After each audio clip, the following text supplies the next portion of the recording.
channel again. I thought that I come on YouTube after such a long time. बहुत time हो गया है but अब हम क्लास 10 में पहुंच चुके हैं. And first of all congratulations to all members of class 10 grade. हम एक तरफ टेंशन का माहौल है तो एक तरफ खुशी भी है कि हम बड़े हो गए, हम 10th क्लास में पहुंच चुके हैं. प्रेशर इस बात का है कि बोर्ड्स है बट साथ चलो, कंसिस्टेंटली पढ़ाई करते रहो, कोई दिक्कत ही नहीं है. सब न्यू सॉर्ट होना है क्योंकि हम तो पूरे साल पढ़ाई करेंगे और आगे बोर्ड्स फोड़ के आएंगे. So welcome to my channel. And यहाँ पे हम स्टार्ट करने वाले हमारे क्लास 10 का पूरा सफ़र. आपको जिस सब्जेक्ट में जैसे जो डाउट्स हैं इस चैनल पे आपको सब क्लियर होने वाले हैं आपके.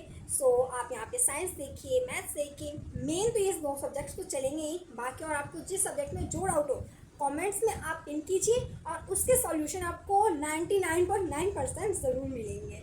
सो let's start our first chapter of science, chemical equations and reactions. Let's start. साथ में एनसीईआरटी ज़रूर ले लीजिए जैसे मैंने ले रखी है. एनसीईआरटी से पढ़ेंगे तो बहुत ही ज़्यादा बेनिफिशियल रहेगा हमारे लिए. सो फर्स्ट टाइम क्या हमारी फैक्ट्स आर नॉट साइंस.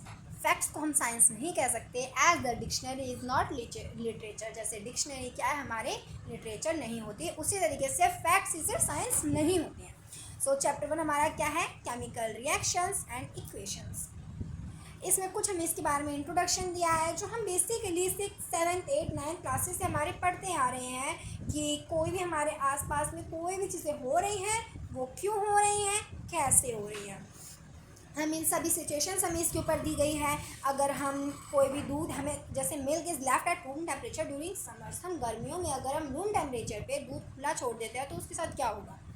एक लोहे का तवा, पैन, नेल, अगर हम उसको ह्यूमिड टेम्परेचर में ऐसे ही रख देते हैं ह्यूमिड एटमॉस्फेयर में तो उसके साथ क्या होगा.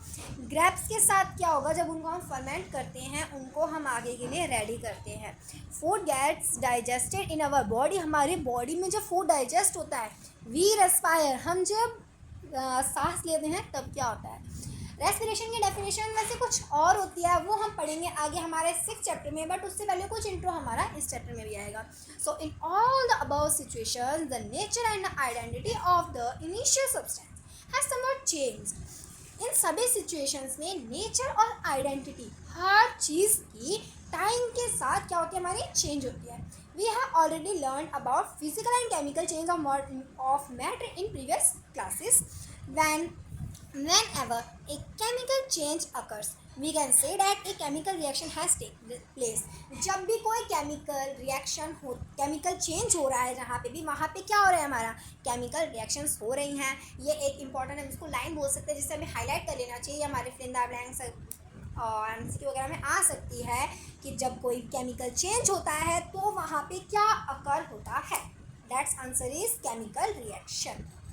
You may perhaps be wondered as to what is actually meant by a chemical reaction. How do we come to know that a chemical reaction has taken place? Let us perform some activities to find the answer to these questions. कुछ questions हैं, मतलब जैसे कि कोई भी chemical reaction हो कब रही, हमें कैसे पता चलेगा कि यहाँ chemical reaction मतलब रियली हुई है या नहीं हुई है वो. तो इस सब के लिए क्या है, हमारे पास कुछ एक्टिविटीज़ हैं. लाइक फर्स्ट एक्टिविटी जो कि हमारी मोस्ट इम्पॉर्टेंट एक्टिविटी है, जो हमारी एनसीईआरटी में से सबसे ज़्यादा पूछी जाती है, which is the burning of magnesium ribbon. इससे हमारे कई तरीके के क्वेश्चंस बनते हैं कि हम मैग्नीशियम रिबन को जब बर्न करने जाते हैं तब उसको हम सैंड पेपर से रब क्यों करते हैं. सैंड पेपर से रब हम इसलिए इसको करते हैं क्योंकि ये पहले ही मैग्नीशियम है जो हमारे आसपास एटमॉस्फेयर में ऑक्सीजन के साथ रिएक्शन करके ऑक्साइड बना चुका होता है, मींस MgO बना चुका होता है. और MgO बनाने के बाद अब हमें क्या है, सिर्फ प्योर मेटल की रिएक्शन करानी है तो हम इसको सैंड पेपर से रब करते हैं. That's the answer. और मतलब जब मैग्नीशियम को बर्न करते हैं तो इसके साथ क्या क्या होता है और क्या नहीं, ये एक्टिविटी जो हमें पूरी दे रखी है, ये डायग्राम हमारे लिए बहुत इंपॉर्टेंट है. इससे अच्छे से लर्न करना है कि कभी भी आ सकता है burning of magnesium ribbon in air and collection of magnesium oxide in watch class. तो इसमें जो रिएक्शन हो रही है वो है हमारी रिएक्शन Mg मैग्नीशियम की प्लस O2 ऑक्सीजन की, जिससे हमारा प्रोडक्ट बन रहा है MgO, जो कि क्या है हमारा मैग्नीशियम ऑक्साइड. मैग्नीशियम ऑक्साइड है, इसको मैं बैलेंस आपको करके बताती हूँ। बाकी बैलेंसिंग हम है ना नेक्स्ट लेक्चर में सीखेंगे कि रिएक्शन कैसे बैलेंस करी जाती है। ये हमारी एक बैलेंस रिएक्शन है, ये मतलब एक तरीके से अब इसके आइडेंटिफिकेशन है ना हम पढ़ेंगे नेक्स्ट क्लासेस में, या मैं अभी आपको इसके बारे में बता देती हूँ कि ये जो रिएक्शन है ये हमारी कॉम्बिनेशन रिएक्शन है। कॉम्बिनेशन रिएक्शन है, एक्सोथर्मिक रिएक्शन है,